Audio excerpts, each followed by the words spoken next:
Vamos a continuar con esta serie de sermones que hemos titulado Recompensas Celestiales. Y hoy he titulado la predicación Si no desmayamos.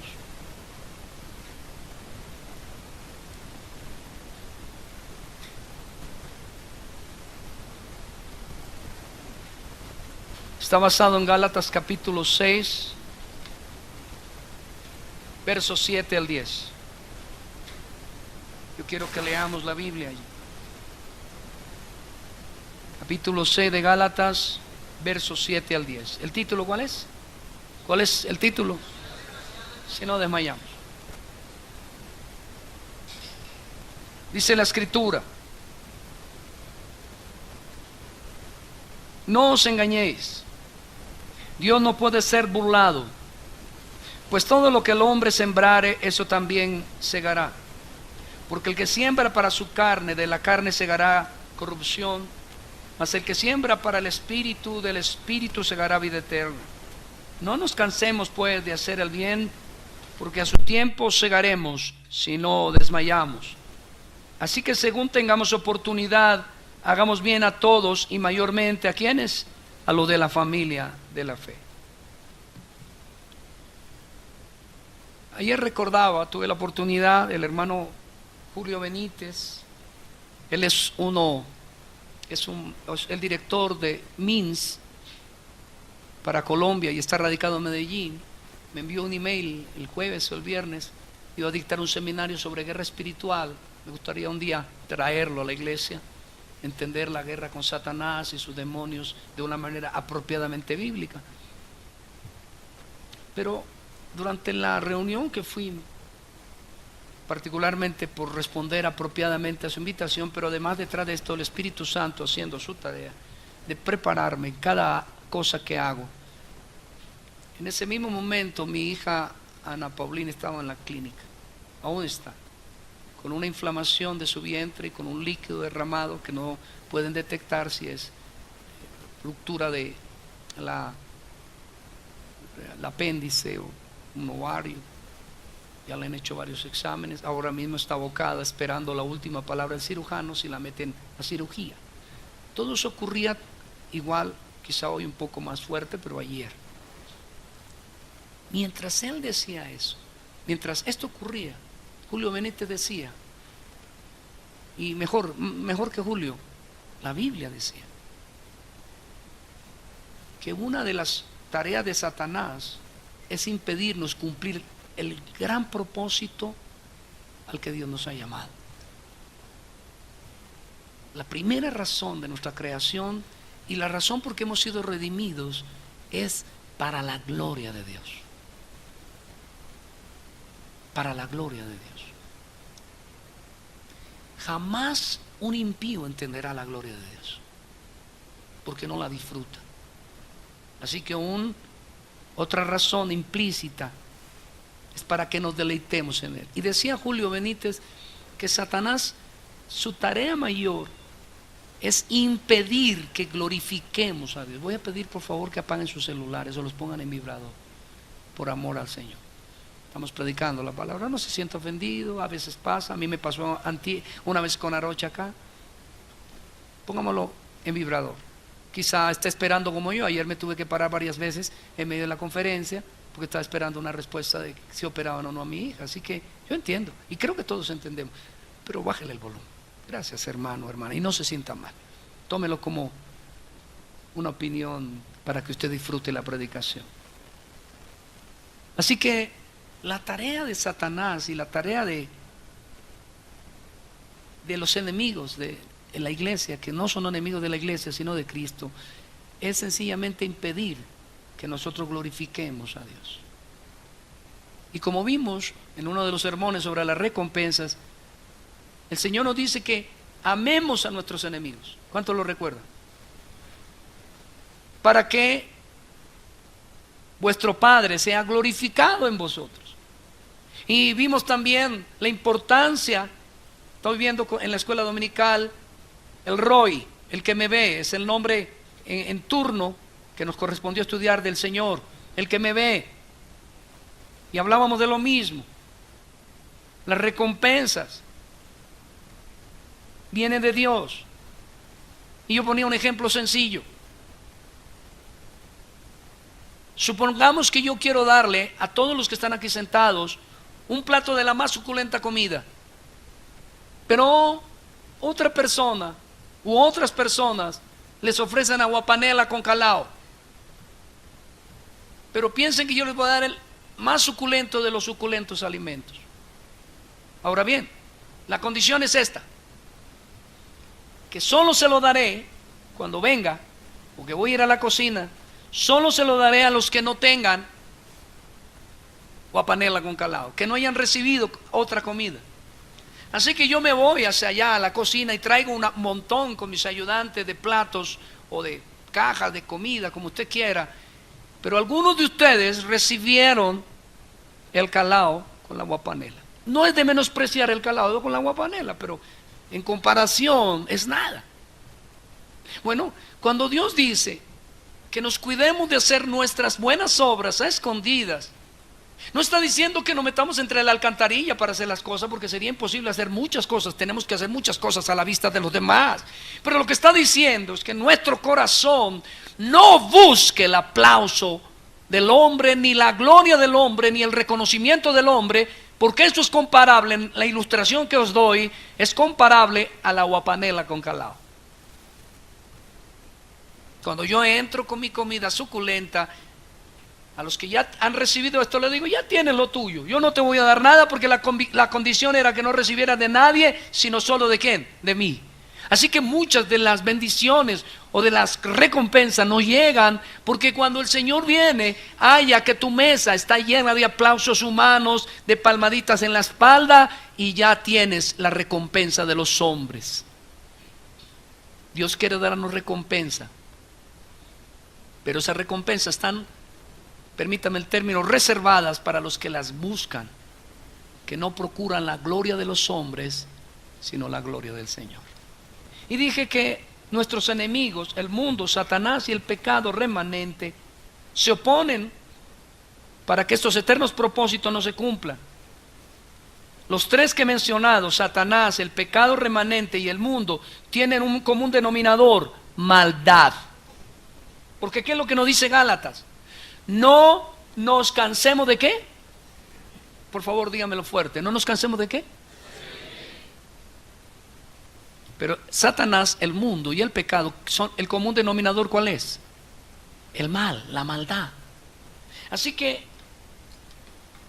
la Biblia nos advierte que para estos días, Mateo 24:12, está ocurriendo, entre más avanza el tiempo, entre más se aproxima el regreso de Cristo, y obviamente si se aproxima el regreso de Cristo, también viene de una manera inminente, que no significa inmediata, pero viene de una manera rápida la manifestación ¿de quién? Del anticristo, del hijo de perdición. Y dice en Mateo capítulo 24 verso 12, al hablar de estos días terribles, de estos días que cada día son peores, dice: y por haberse multiplicado la maldad, el amor ¿qué? El amor de muchos se enfriará. Déjeme disertar sobre ese punto. La iglesia contemporánea enfrenta un enfriamiento fuerte del amor por Dios y el amor por el prójimo. Pero Dios lo anticipa. Dice: en el mundo el mal se incrementará. Y no solamente en el mundo en el sentido más estricto, sino que el mundo, por haberse metido dentro de la iglesia, se manifestará en maldad, aún en líderes, aún en predicadores, aún en hombres, mujeres que se presumían. Y no digo mujeres por aquello de que pastorean, sino mujeres piadosas que de alguna manera le sirven a la iglesia, ya con los niños, ya con las damas. Y por haberse incrementado la maldad, las personas tienden a cerrarse. Las personas tienden a sentirse afrentadas. ¿En razón a qué? A que en la mayoría de los casos, cuando hacemos el bien, estamos esperando el reconocimiento de los hombres. Revise su corazón, porque yo he revisado el mío y he hallado este mal, que constantemente queremos el reconocimiento humano. Y que si hay reconocimiento humano o recompensa humana, no hay recompensa de parte de Dios. Constantemente estamos buscando ese reconocimiento. Y el Señor prevé que el mal se aumente en los posteriores días, entre más galopan hacia el fin, y por tanto las personas comienzan a cerrarse en su amor. Por ejemplo, contaba ayer el hermano Junio Benítez que él algún día se ganó una moto en un supermercado. La mujer llenó un papelito y él me hizo reír porque dijo: yo como soy de poca fe, le dije: no llene eso. Pero se llenó un papelito y le dieron una moto. Pero luego vieron que la moto pues no la necesitaban de pronto, no recuerdo. El punto es que le colocaron la moto a un muchacho cuyo pastor decía que era un muchacho que desde las 5 de la mañana se paraba a orar, a las 6 hasta las 7, en fin. Un joven piadosísimo. Pero la cosa es esta: a la fecha, decía Julio, no me ha pagado la moto. ¿Y eso cómo se llama? ¿Hacer el bien o hacer el mal? Y la iglesia está contaminada de mucha maldad, lamentablemente. Y por incrementarse la maldad, ¿qué dice el Señor? ¿El amor de todos? ¿El amor mío? Espero que no. No voy a ensoberbecerme, pero quiero ser un poco egoísta en esto. Señor, no permitas que mi amor se enfríe. Pero por haberse incrementado la maldad, el amor de muchos se enfriará. No, yo ya no quiero, yo ya no creo. Vi un pastor robando diezmos por allá en un prostíbulo, o vi a una cristiana durmiendo con el de la alabanza, o los chismes entre pastores, lo que quiera. Pero lo que prevé Dios es, por haberse incrementado la maldad, el amor tiende a enfriarse. ¿Y cómo se titula la predicación de hoy? Si no desmayamos. Porque la recompensa está condicionada para que aquellos que actuamos apropiadamente, esperando y sabiendo que Dios es recompensador de los que le buscan. Y cuando habla aquí del amor, está hablando del amor por Dios, se enfriará. El amor por el prójimo se enfriará. Los dos son uno solo, uno mismo, un único mandamiento. No sobran las fuerzas para pecar. ¿Cuántos dicen amén? Yo recuerdo quedarse velando siquiera una hora. Mire, mi esposa en estos días que estábamos presentes, creo que fue ayer, dijo: mi amor, mira lo que dice la Escritura. Jesús dijo: no podéis velar ni siquiera conmigo una hora. ¿Se acuerda que se lo dijo a los discípulos cuando estaban en el monte Getsemaní? No podéis velar siquiera una hora conmigo. Mi esposa decía: el mínimo que está pidiendo Dios aquí es que al menos tuviéramos todos los días una hora con Él, y ni siquiera eso. Así que ese enfriamiento es fuerte. Y dije: nos sobran las fuerzas ¿para qué? Para pecar. Nos sobran las fuerzas para pecar, pero desmayamos con demasiada facilidad. Nos desalentamos, nos decepcionamos y procuramos no seguir haciendo el bien con mucha facilidad. Yo recuerdo años atrás alguien que pasaron los meses y dejó de ofrendar para la iglesia. La verdad es que yo casi no me entero muy bien quién lo hace y quién no lo hace, porque hay un departamento de tesorería. Pero sí oramos por los que lo hacen apropiadamente, y oramos por los que no lo hacen para que Dios les ponga el querer como el hacer. Lo cierto es que cierta persona, después de ser muy generosa, dejó unos meses, y un día cualquiera yo le llamé y le pregunté: ¿cuál es su problema? Dijo: pastor, es que usted un día no me saludó. Usted se ríe, pero ¿cuántas veces usted se ha ofendido con su primo, su tía, su abuela? Llegó a un cumpleaños y su abuela estaba ocupada, y claro, usted quiere más al otro nieto, y ya no vuelvan de la abuelita. Noten que para hacer el bien nuestra tendencia es detenerse con cualquier tontería, pero para pecar tenemos toda la fuerza. Hoy veremos que, como ya hemos dicho, Dios quiere recompensarnos por aquello que es nuestro deber hacer, que es necesario para nosotros, y hacerlo por sí mismo nos trae beneficios. Primer punto: lo que nos cansa por ser pesado. Gálatas capítulo 1, versos 6 al 10. Veámoslo, por favor. Mire lo que dice la Escritura, porque el pasaje que escogimos está en la carta a los Gálatas. ¿Cuántos lo recuerdan?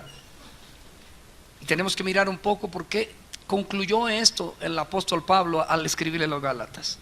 Dice la Escritura: estoy maravillado de que tan pronto os hayáis alejado del que os llamó por la gracia de Cristo. ¿Por la qué? Por la gracia, no por las buenas obras, sino por la gracia. Para seguir un evangelio, ¿qué? Diferente.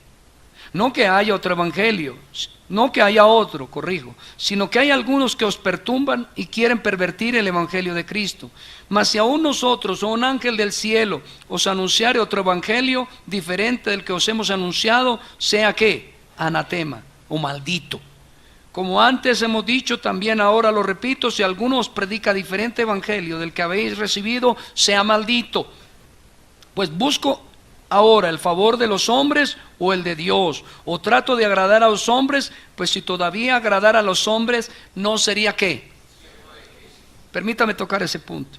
¿Qué es lo que nos cansa, o lo que se nos pone en los hombros, o lo que nos coge de atrás y nos hace que nos cansemos de hacer el bien?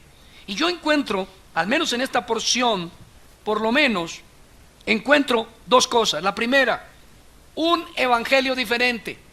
Eso es lo que dice Pablo. Le dice a los Gálatas: cambiaron el evangelio.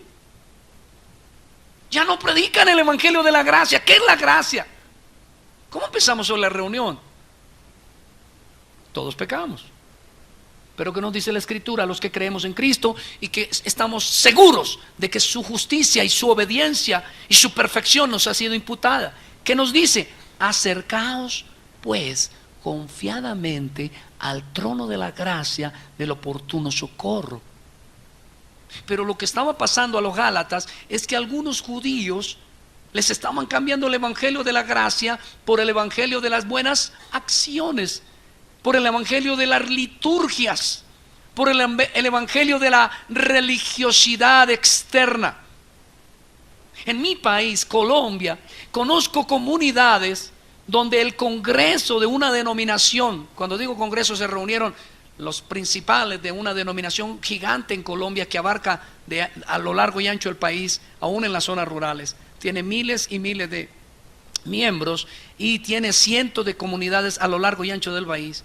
Y el centro, el punto central en aquella reunión a discutir entre todos los directivos de esa denominación para ese nuevo año era si aceptaban o no que la mujer se cortara el pelo en B.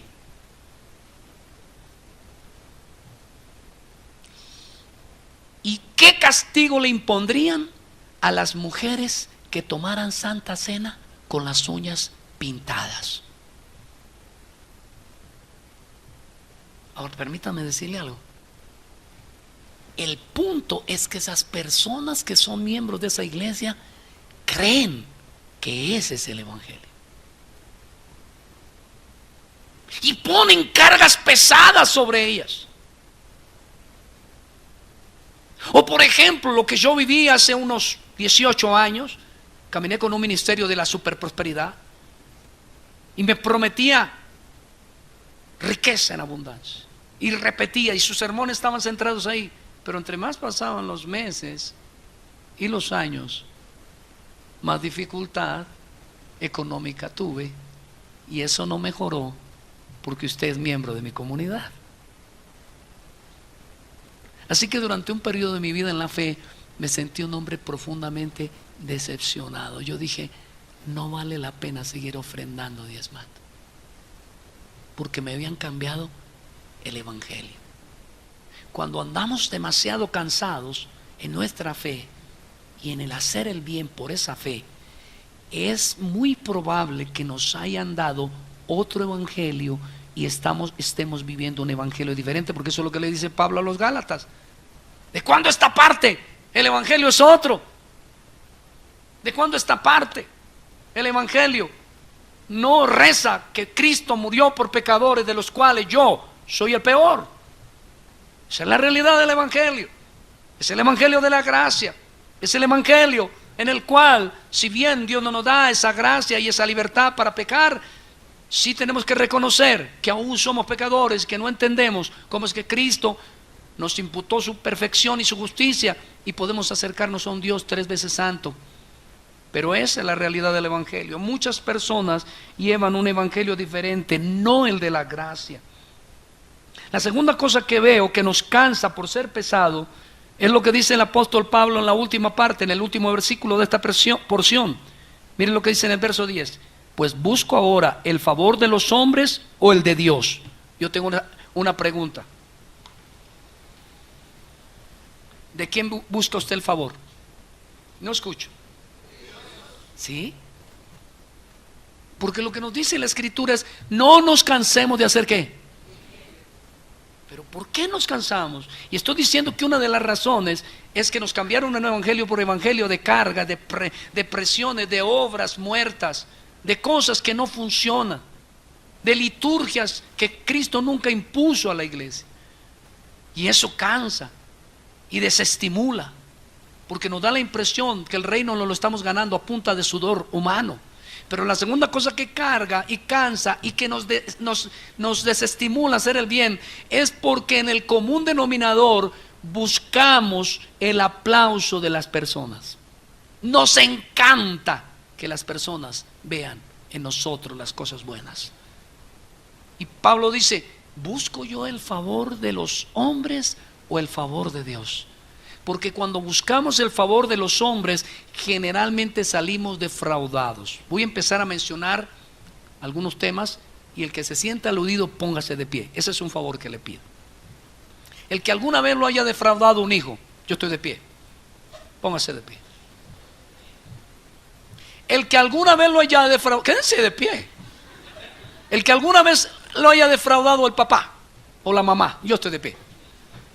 Y espero que mis hijos también. El que alguna vez lo haya defraudado el cónyuge, no griten, están gritando. El que alguna vez lo haya defraudado el mejor amigo, levanten las manos. El pie derecho lo van a levantar al que los haya defraudado un hermano en la fe.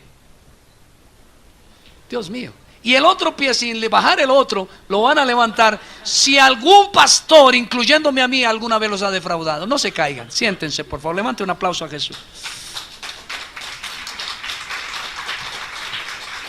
¿Qué quiero probar esta mañana? Que otra cosa que nos desestimula a seguir haciendo el bien es que hemos esperado la gratitud del ser humano.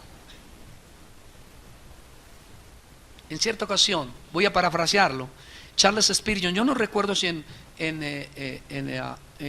discurso a mis estudiantes o en el predicador y su persona, o su sermón, no lo recuerdo ahora, pero en uno de sus libros, Charles Spurgeon refiere esta anécdota.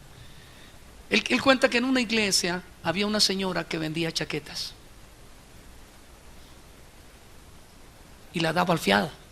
Y un día cualquiera el pastor, no me fíen por favor, le pidió una fiada. Y como decía una canción de un viejo cantor no cristiano, secular, Javier Solís: pasaron muy lento los días, pasaron muy lento los años, y el pastor no le pagaba la chaqueta. Así que cuando venía el día del reposo, una señora de esas que aquí no hay, chismosa, que está pendiente de todo, y le vendió al pastor la chaqueta. ¿Y cómo es que hasta ahora no se la ha pagado? Observaba a aquella hermana. Y un día no se aguantó y se le acercó y le dijo: mire hermana, ¿cómo es que usted, a sabiendas que ese pastor no le ha pagado su chaqueta, usted viene todos los domingos, religiosa, amorosa, dispuesta a escuchar? Y le dijo: en primer lugar, porque cuando ese hombre abre la Biblia, no me habla él, me habla Dios. Pero en segundo lugar, añadidura mía, es porque Dios me ha dicho: no me canse de hacer el bien, porque a su tiempo yo voy a cegar. Somos dados a desestimularnos. Y en esta anécdota de Spurgeon, porque lo último fue añadidura mía, uno nota que la mirada de aquella mujer no estaba puesta en él, sino en Cristo. Mi amor, vamos a ir donde mi mamá. ¿Dónde es su mamá? Vieja ingrata. Le lavé las patas, término muy bogotano, muy bogotano. Le lavé los pies, término muy bogotano, muy coloquial. Le lavé las patas la semana pasada y hace poco me sacó de patadas. Porque estamos esperando que las personas nos aplaudan y nos premien. Y por eso nos desestimulamos. Trajimos una ofrenda especial. ¿Para qué? La dimos con mucho cariño. Y esperábamos que al menos el pastor hiciera gracias. ¿Por qué? Porque tenemos nuestra mirada puesta ¿en quién? En los hombres. Y eso es lo que está diciendo Pablo. En el primer capítulo de la carta que hemos escogido para nuestro tema, si no desmayamos, el apóstol Pablo está diciendo de quién buscamos el favor. Y uno de los problemas es que buscamos los favores de los seres humanos y se nos ha olvidado de dónde vendrá nuestro socorro. Nuestro socorro viene del Señor que hizo los cielos y también la tierra. Ahora, esto de buscar el favor de los hombres, la aprobación de los hombres, no respeta personas. Vamos a mirar ahí mismo en esa carta que el mismo Pedro, ¿cuántos recuerdan a Pedro? ¿Cuántos aman a Pedro? ¿Cuántos admiran las cartas de Pedro? El testimonio de Pedro. Pedro murió crucificado como su maestro, solo que pidió que lo pusieran de cabeza, pero él murió también crucificado. Dijo, no soy digno de morir como mi maestro, y lo crucificaron de cabeza. Pero mire esa etapa en la que Pedro se encuentra. Por favor, lean la Biblia en el capítulo 2 y si mal no recuerdo, del verso 11, del verso 11 al 14. Dice el apóstol Pablo que cuando estuvo entre los Gálatas, ¿sí? Dice, pero cuando Pedro vino a Antioquía, dice, le resistí cara a cara porque era de condenar. ¿Qué era lo que le estaba condenando Pablo a Pedro? Dice, pues antes que viniesen algunos de parte de Jacobo, comía con los gentiles. Pero después de que vinieron, es decir, después de que llegaron los judíos, se retraía y se apartaba porque tenía miedo de los de la circuncisión. Es decir, habían judíos y gentiles. Los judíos se circuncidaban, los gentiles no. Y Pedro, cuando estaba con los gentiles, la pasaba, era muy amoroso. Pero cuando llegaban los judíos, se retraía y se apartaba porque le importaba mucho la opinión de ¿quién? De los judíos, de los hombres. Y verso 13, y en su simulación participaban también los otros judíos, de tal manera que aún Bernabé fue también arrastrado por la hipocresía de ellos. Pero cuando vi que no andaban rectamente conforme a la verdad del evangelio, dije a Pedro delante de todos, si tú siendo judío vives como los gentiles y no como judío, ¿por qué obligas a los gentiles a judaizar?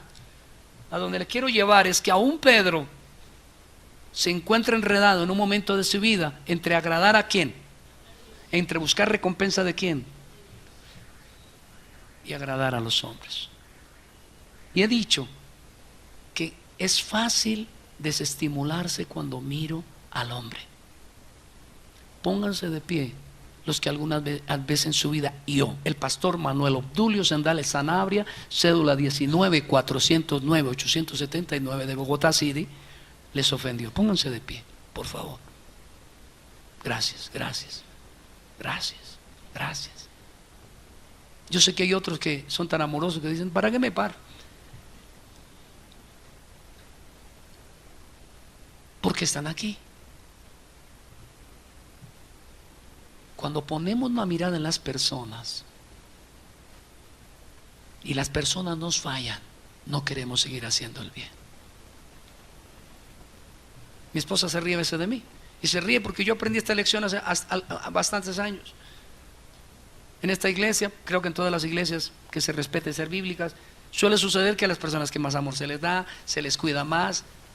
Incluso yo recuerdo a través de los medios económicos pocos que tiene la comunidad, a muchos de los que estoy mencionando, cuyo nombre me reservo, se les ayudaba y eran los primeros que en cualquier opinión, cualquier error, cualquier cosa, salían de la iglesia hablando contra la iglesia. llena. Yo recuerdo un año, no recuerdo ahora cuál año, salieron no menos de 20 personas en esa condición. Nosotros con mi esposa, con el equipo, revisábamos. Sí, seguramente tengo errores, pero en lo esencial, bíblicamente, no había razones bíblicas para que lo hubieran hecho. Ingratos. Pero yo creo que Dios durante ese año trató con mi vida para enseñarme: Pastor Sendales, cuando usted predique y sirva a mi iglesia, no espere nada de ellos. Porque lo que se da de gracia, esperando algo a cambio, ya no es de gracia. Y de gracia recibimos, demos pues a los demás de gracia. Si yo le doy a un ricachón, tengo la probabilidad de que me lo devuelva. Pero si lo doy al más de los paupérrimos de esta tierra, tengo la certidumbre que no me lo va a devolver. Y ese es el espíritu que Dios quiere para que no desmayemos en hacer el bien. Siguiente punto, segundo punto. ¿Qué le satisface a usted? Mire lo que dice Gálatas capítulo 5, verso 1 en adelante. Verso 1. Dice: estad pues firmes en la libertad con que Cristo nos hizo libres, y no estéis otra vez sujetos al yugo de la esclavitud. La pregunta es: ¿qué me satisface? ¿Qué es lo que yo quiero? ¿Qué busco? Dios me ha hecho libre. A veces, hermano, yo recuerdo en la revista, una de las primeras revistas que saqué, que eran papel de periódico y en blanco y negro. Yo recuerdo que escribí una anécdota sobre un preso. El preso llevaba como 50 y pico de años en una cárcel, y un día el carcelero llegó con la boleta de libertad y le abrió la celda, y él no quería salir. Estaba tan acostumbrado a la cárcel, que le tenía miedo a la libertad. Hay personas de ustedes tan acostumbradas a la religión que traían antes, a las prácticas religiosas, o lo que aprendieron en comunidades donde no enseña la escritura apropiadamente, que cuando se les habla de gracia, de libertad, de dar con gracia, de amar, les parece un lenguaje extraño. Viene en mi memoria un hombre rescatado del homosexualismo. Estaba yo dándole una consejería en mi oficina en aquella época. Un hombre muy querido, muy apreciado por mí, de procedencia venezolana, hace muchos años. Entró a mi oficina y empecé a orar por él. Al final le di un abrazo y se puso a llorar. Dijo: es la primera vez, incluyendo a mi padre, que un hombre se me acerca sin tener interés sexual en mí. ¿Qué estoy diciendo, hermanos? ¿Qué es lo que nos deleita? La Biblia nos dice que es mejor dar que recibir. Luego la Biblia nos dice que si es mejor, yo tengo una pregunta: ¿es mejor mejor que agua salmuera? Es un jugo de maracuyá. ¿Qué estoy diciendo? Que si usted toma el jugo de salmuera, la respuesta va a ser negativa. Si usted toma un jugo de maracuyá, usted va a disfrutarlo. Y Dios está diciendo: ¿qué es mejor? ¿Dar o recibir? ¿Qué es mejor? ¿Qué es más deleitoso? Y eso es lo que está diciendo la Escritura. No se canse de dar, no se canse de hacer el bien, no se canse de deleitarse en ello. El verdadero creyente se deleita en darse a otros. El verdadero creyente aplica en su vida la parábola del prójimo. ¿Se acuerda? Del buen samaritano. ¿Recuerdan esa? Que todo el mundo evadió ayudar al que había sido asaltado y dejado medio muerto en la calle, pero uno se detuvo. No era un sacerdote, no era un levita, era un cualquiera. Se detuvo, lo vendó, lo levantó, lo dejó en un hospedaje y le dio el dinero que tenía al hospedador, y luego le dijo: todo lo que él consuma, cuando yo vuelva, yo se lo pago. Eso es lo que está diciéndonos el Señor hoy. Usted, dice la Escritura, era esclavo y ahora es libre. libre para hacer el bien. Antes estaba esclavizado del mal. No se canse de hacer el bien, porque el nuevo hombre, la nueva mujer que está en usted, está hecha para hacer el bien. Yo tuve muchos problemas en mi matrimonio al comienzo con mi esposa. Creo que ustedes no, pero yo sí. Muchos. Y mi esposita, empecé a notar que mi esposita le costaba perdonar. Yo no sé cuántas damas tienen esa manera, pero mi esposita cuando estaba brava se encerraba. Habló de los 2 primeros años de matrimonio. Se encerraba en el baño y no quería salir. Amor, amor. Claro, casi siempre yo tenía la culpa, pero no siempre. Pero Dios me recordó que dando es que se recibe. Así que me propuse durante aquel año, yo nunca lo olvido, no importa si ella se equivocaba o yo, siempre yo debía ir a ella y pedirle perdón. ¿Qué logramos? Que al siguiente año y hasta hoy mi esposa perdió cualquier temor de pedirme perdón, y cuando se equivoca, muy rápidamente, aplicando aquello que dice que no se ponga el sol sobre nuestro enojo, viene y me dice: mi amor, perdóname, porque dando es que se recibe. No nos cansemos de hacer el bien. El Señor dice: no paguemos mal por mal, sino paguemos el mal que nos hacen con bien siempre. ¿Cuándo hay que hacer el bien? Siempre. Cuando nos aman, hay que hacerlo. Cuando no nos aman, cuando nos persiguen, cuando nos rechazan, siempre hay que hacer el bien. Eso es lo que nos está diciendo la Escritura. Hay una anécdota de Jan Piper que yo me gocé en República Dominicana. Creo que, no sé si Luis o Arocha, papá, la trajo acá, pero me acuerdo y me parece muy tierna. Dice la diferencia entre la religión falsa o el evangelio falso y el cristianismo. La diferencia. Y él cuenta: imagínense, dice Jan Piper, a mí llegando a la puerta del apartamento de mi casa a mi esposa con un ramo de flores. Abro la puerta, ella me abre la puerta y yo le digo: amor, te traigo un ramo de flores. Y ella dice: ay, mi amor, ¿y por qué me trajiste este ramo de flores? Dice: porque me toca. ¿En qué quedó el asunto? Ahora cambia la escena. Entra, le da el ramo de flores y le dice: ¿por qué me lo trajes? Y responde: porque te amo, porque siempre estás, como decía la balada, en mi mente. Y eso es lo que Dios quiere, que el hacer el bien se nos constituya en un fruto no de la obligación. Ay, toca ofrendar. Yo alguna vez me enteré hace algunos años que una esposita, no lo haga usted, no está bien, le cogía el sueldo y le sacaba por la derecha el diezmo para la iglesia al marido. Claro, él muy, muy tierno y todo, pero en esa área, luchando, se ponía bravo, pero terminaba dejándola. Eso me alegra, pero no lo haga, porque no es el orden. Pero ¿usted cree que ese diezmo era eficaz? No, porque el Señor dice en la Escritura: cuando dé, no lo des como por necesidad ni por obligación, sino dalo como con alegría, con gozo, con amor. El bien tiene que provenir del amor. Si el bien no proviene del amor, no es bien, es una hipocresía. Piensen esto: una mujer, por la razón que sea, justa o injusta, no ama en nada a su esposo y él la requiere sexualmente, y ella se entrega. Ahora piensa en una pareja donde la mujer ama poderosamente al esposo, y cuando la requiere, ella dice: te estaba demorando. ¿Cuál es la diferencia?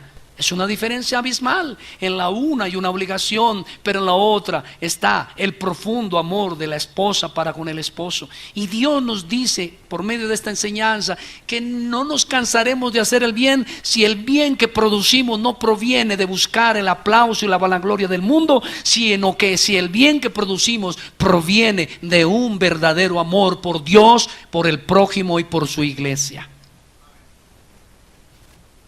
Algunos dicen: ¿cuál es la verdadera religión? Entonces dice, hermano, pues la verdadera religión, la Santa Cena, congregarse. Pero mire lo que dice Santiago, capítulo 1, verso 26 al 27. Si alguno se cree religioso entre vosotros y no refrena su lengua, sino que engaña su corazón, la religión del tal es ¿qué? La religión pura y sin mácula delante de Dios el Padre es esta: visitar a los huérfanos, a las viudas en sus tribulaciones y guardarse sin mancha del mundo. Dios quiere que entendamos que la verdadera religión no se practica meramente cuando alzamos las manos y cantamos o cuando leemos la Biblia, sino que la verdadera religión se practica en mi relación de amor con Dios y en mi relación de amor con mi hermano al que le hago el bien. Hacer el bien por amor debe ser nuestra religión. El que ama siempre está dispuesto, a pesar de... Conocí una esposa, pastoralmente hablando. Yo recuerdo, estamos reunidos con mi esposita, vino a consejería, por razones que no vienen al caso, pedí que mi esposa estuviera presente. Empezó a compartir lo siguiente: tengo un gran problema en mi parte íntima, en mis genitales. Hace más de 10 años se me inflaman y me acaban de diagnosticar tal cosa y me van a operar. Y la pregunta de mi esposa: mujer, ¿cómo es que has tenido relaciones con tu esposo en todos estos años y ese hombre se ve tan feliz y tan enamorado? Dijo: porque yo lo amo.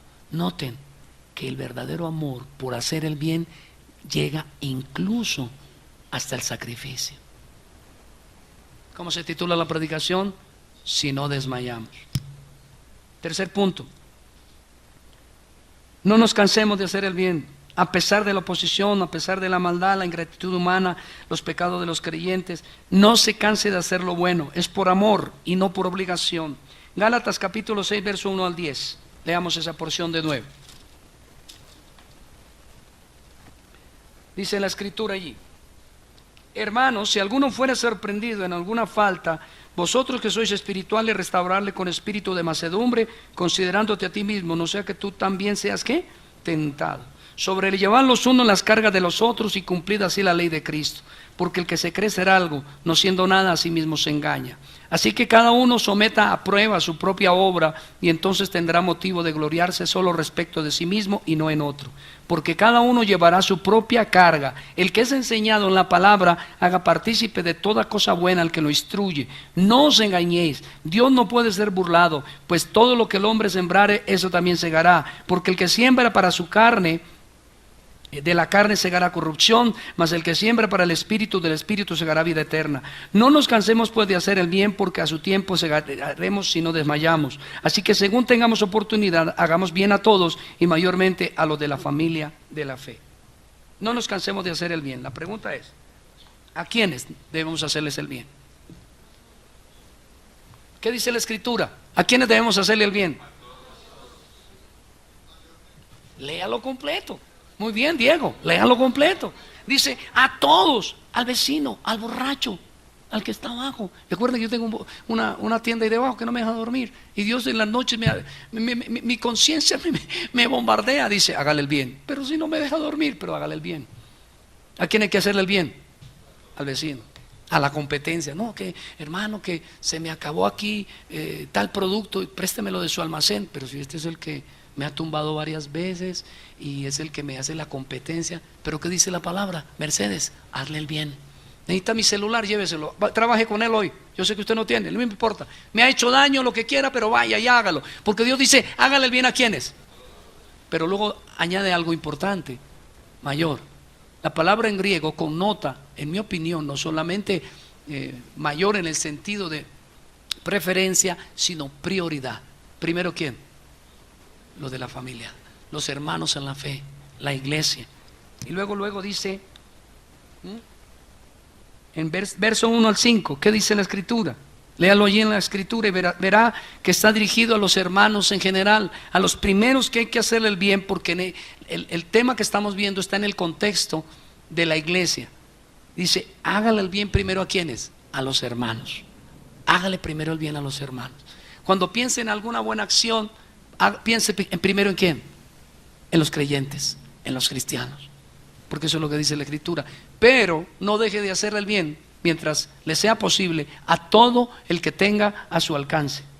En la segunda parte, en el verso 6 al 8, dice: a los que sirven en la obra. Verso 6: el que es enseñado en la palabra, haga partícipe de toda buena obra al que lo instruye. Y luego dice: no os engañéis, Dios no puede ser burlado, pues todo lo que el hombre sembrare, eso también ¿qué?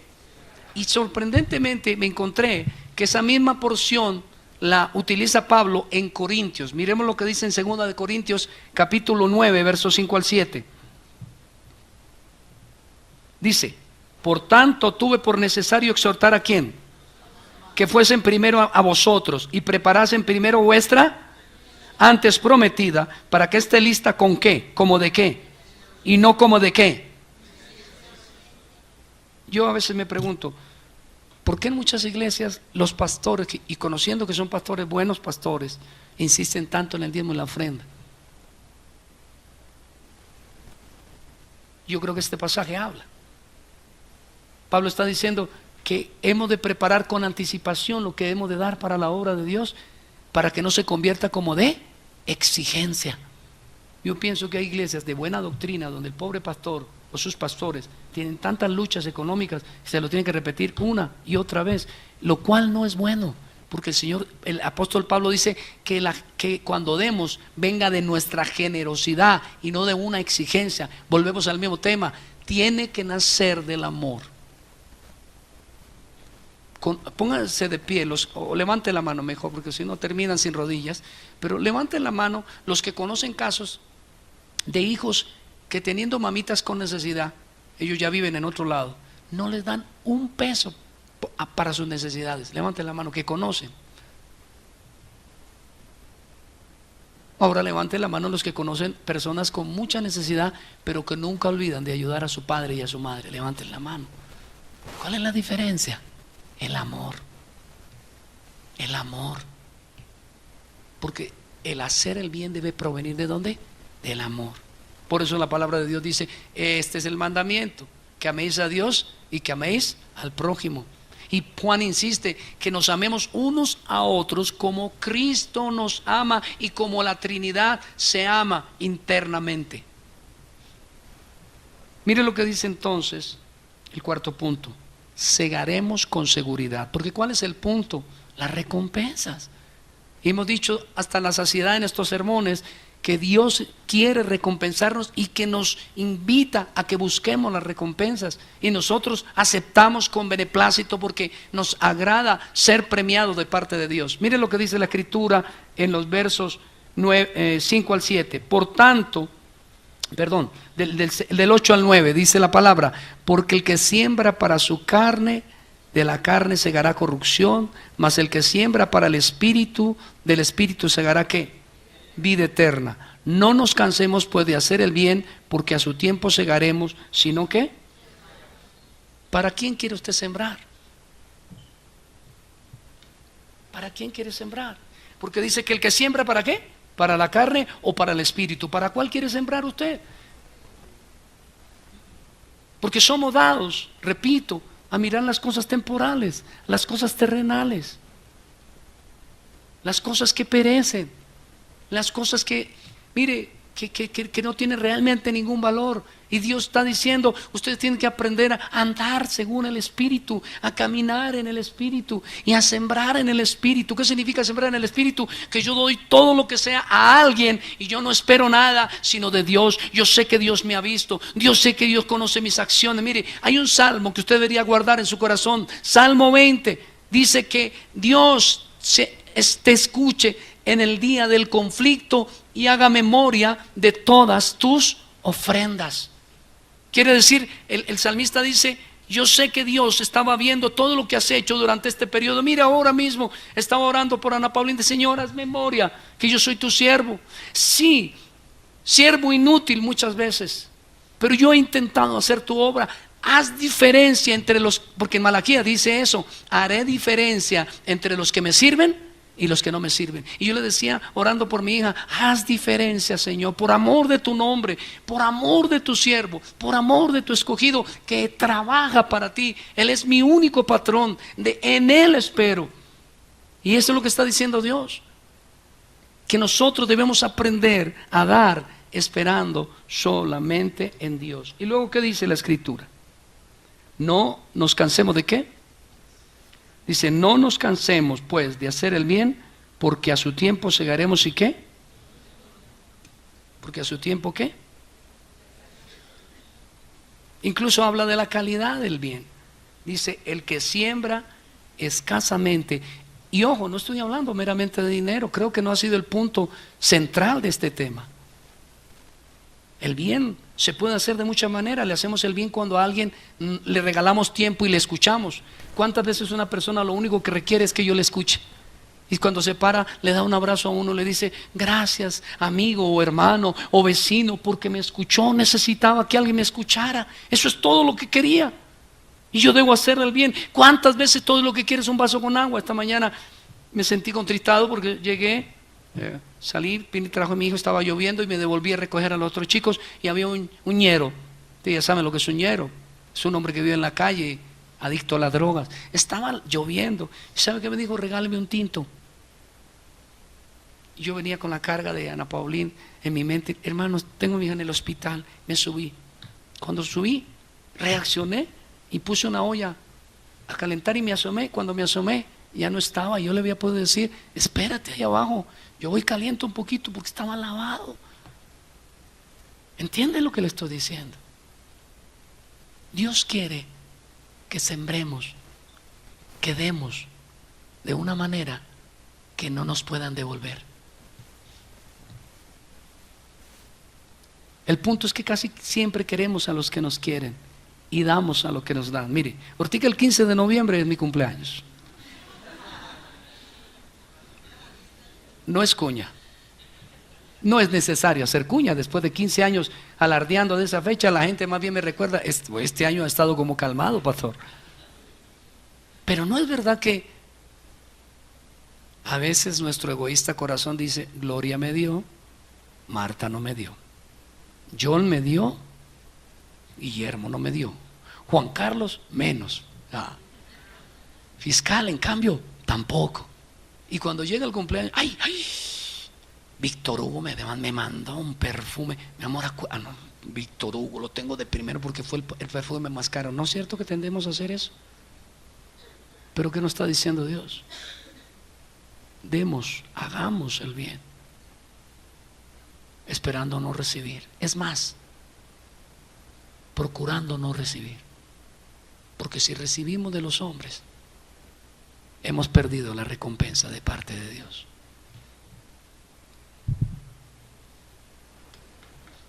Quinto punto y último. Y aquí quiero terminar. Miremos el verso 10 otra vez. Dice, así que según tengamos que, no se oye, leámoslo todo. Así que según tengamos oportunidad, hagamos bien a todos y mayormente. Dos o tres cosas resaltan ante mis ojos. En primer lugar, así que según tengamos oportunidad. Y yo le voy a decir lo que yo creo. Que no hay que esperar que la oportunidad de hacer el bien venga, sino que debemos buscar oportunidades para hacer el bien. Escribí al pastor Lois Lawler, un hombre muy tierno que vino para mi graduación. Tuve la oportunidad de una noche comer con él. Su predicación tiernísima, llena de gracia.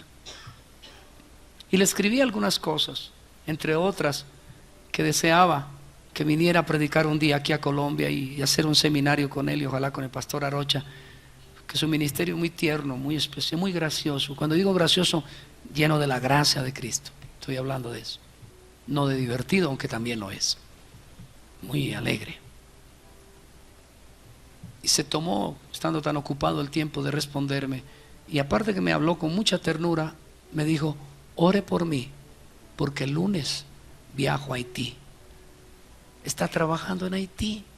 Ahora yo tengo una pregunta. ¿Cómo por qué un pastor que vive en uno de los estados más ricos de Estados Unidos, que es Nebraska, donde está la carne más excelsa de Estados Unidos, y vive rodeado de comodidades. ¿Cómo por qué se va a ir a complicar a ir a Haití? ¿Cómo por qué los hermanos de la Iglesia de la Gracia, la Bautista de la Gracia en República Dominicana, donde el hermano Arocha, han formado una comisión para ir a Haití? ¿Cómo para qué?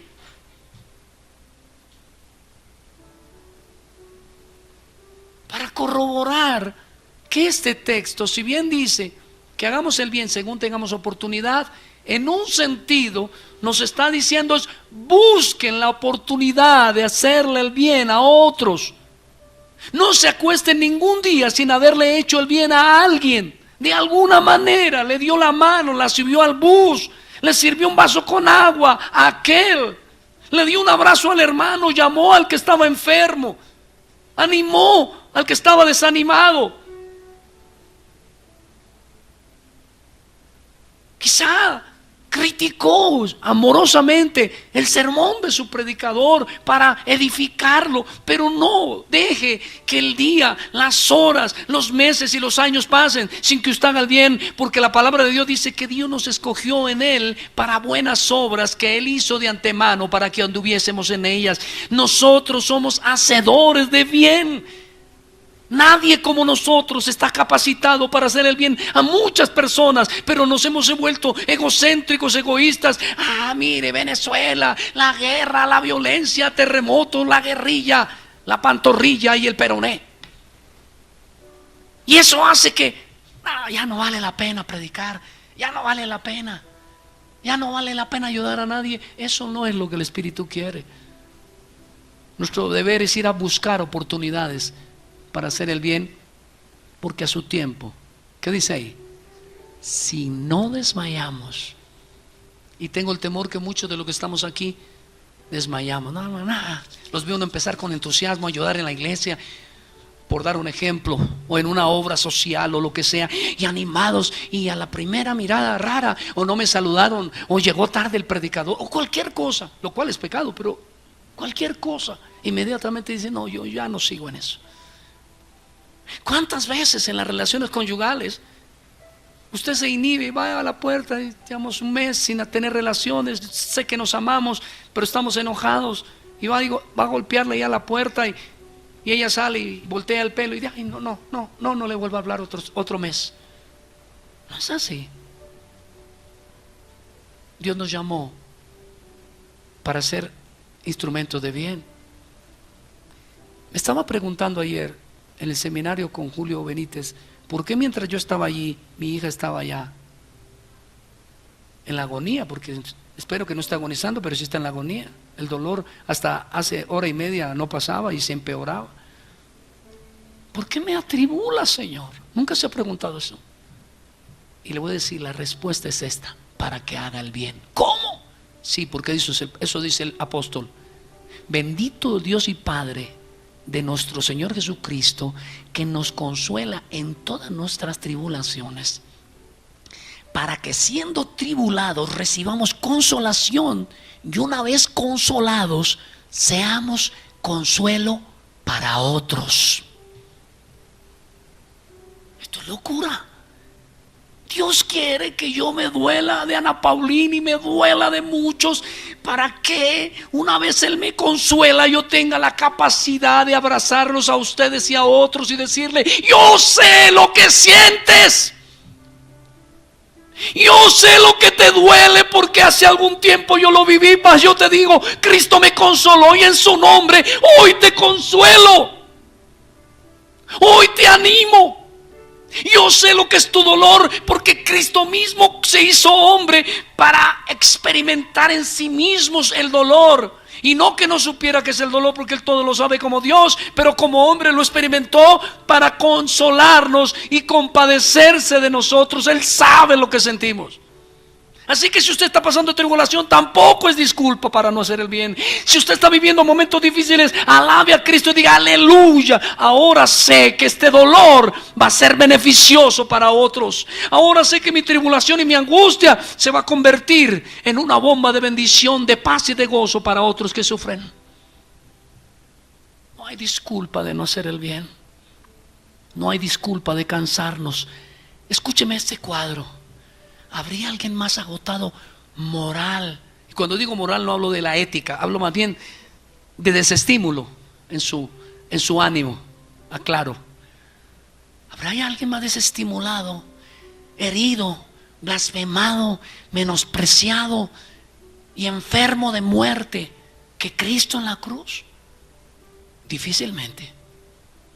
Y aún muriéndose, hermano, aún echándose a perder allí en el sentido físico, allá no tenía ni prácticamente sangre, sudó todo lo que quiso, dolores, era una llaga viviente.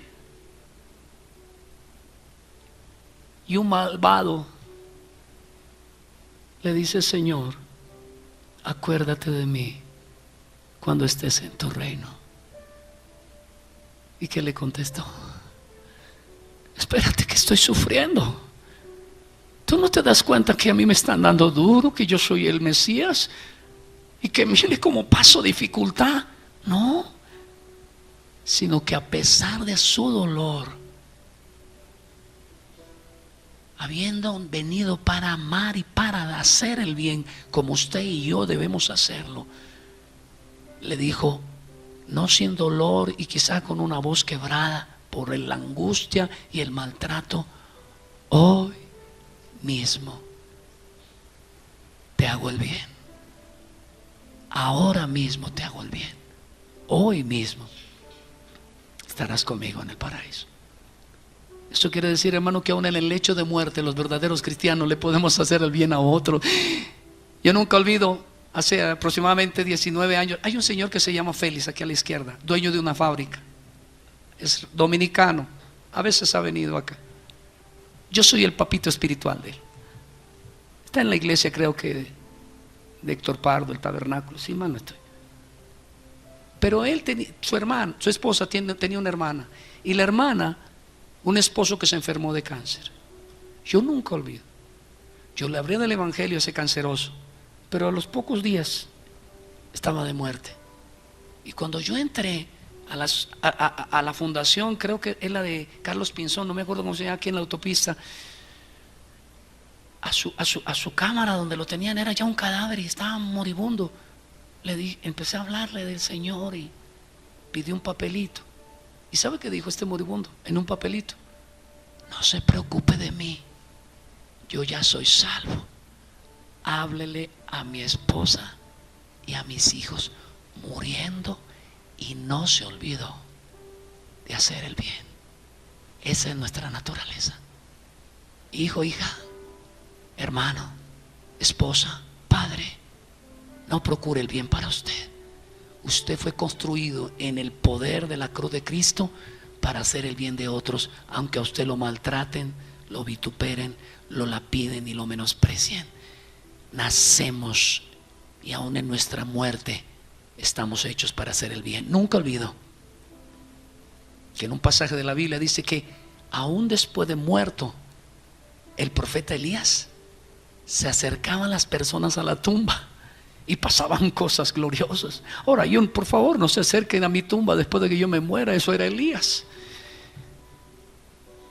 Yo prefiero que digan, y me acercaba a él cuando estaba vivo, y aunque sea un abrazo y un beso me daba, al menos me animaba. Como diría mi madre si viviera, algo es algo, peor es nada. No se canse de hacer el bien. Si usted tiene a Cristo, usted es un justo, un hijo del bendito, un escogido de Dios, un rey, un sacerdote. Pertenece a un linaje escogido, a un pueblo santo, a un pueblo lleno de amor, un pueblo cuyo corazón está henchido del amor por Cristo y por un mundo que se pierde. Amamos aún al perdido, y no lo amamos en el sentido que muchos creen, lo amamos en el sentido de que queremos proclamar el evangelio para que no se pierda, sino que tenga vida eterna. Extienda su amor, extienda la tienda de su corazón, no sea escaso, ensanche su alma. Hay muchos allá afuera que le necesitan, hay muchos aquí adentro que le necesitan. Usted es un instrumento de Dios para bendecir a muchos. Las bendiciones de Abraham le acompañan a donde quiera que vaya. Déjese usar por el Señor. Usted es las manos de Él, los ojos de Él, la boca de Él, porque el Espíritu de Dios mora en usted. Vaya y en el nombre de Cristo y para su gloria, no se canse de hacer el bien.